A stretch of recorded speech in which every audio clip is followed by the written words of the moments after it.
Welcome to the Salmon Runs YouTube. Enjoy the video.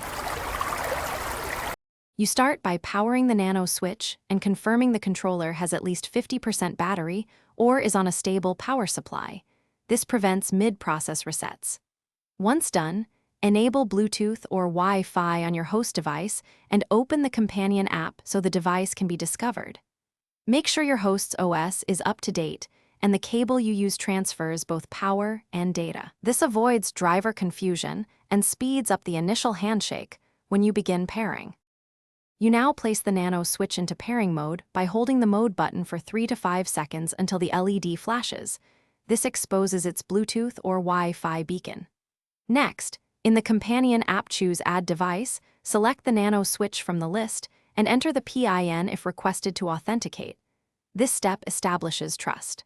After pairing, assign the device to your network and give it a clear name so you can manage multiple units. Make sure the signal strength reads strong before proceeding. You finish by installing any available firmware updates because updates fix bugs and improve stability. Once the update completes, reboot the controller to apply changes. Then run a function test. Toggle the switch from the app, measure response time, and restart the controller to verify the state persists.